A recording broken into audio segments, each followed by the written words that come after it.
BNP chairman Tarique রহমানের নেতৃত্বে দলটির আগামী ৫ বছরের ২০২৬ থেকে ২০৩১ উন্নয়ন রূপরেখায় দেশের তৃণমূল পর্যায় ও সাধারণ মানুষের জীবনযাত্রার মানোন্নয়নকে সর্বোচ্চ অগ্রাধিকার দেওয়া হয়েছে।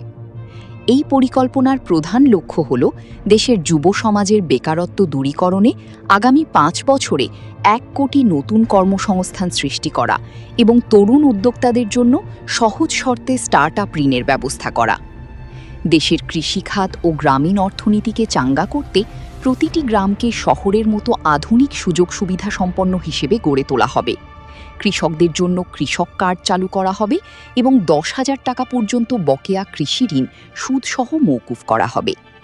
স্বাস্থ্য খাতের আমূল পরিবর্তনে দেশব্যাপী ১ লক্ষ নতুন স্বাস্থ্যকর্মী নিয়োগের পাশাপাশি প্রান্তিক পরিবারগুলোর চিকিৎসা ও সামাজিক নিরাপত্তার জন্য ই-হেলথ কার্ড ও ফ্যামিলি কার্ড চালু করার প্রতিশ্রুতি দেওয়া হয়েছে।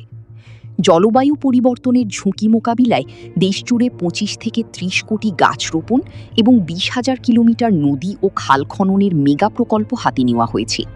এছাড়াও ১.৫ কোটি প্রবাসীকে বিমানবন্দরে বিশেষ সুযোগ দিতে প্রবাসী কার্ড প্রদান এবং দেশের খেলাধুলার মানোন্নয়নে প্রতিটি জেলায় আধুনিক ইনডোর সুবিধাযুক্ত স্পোর্টস ভিলেজ বা ক্রীড়াগ্রাম গড়ে তোলার মাধ্যমে একটি সুষম ও বৈষম্যহীন বাংলাদেশ বিনির্মাণের রূপরেখা প্রকাশ করা হয়েছে।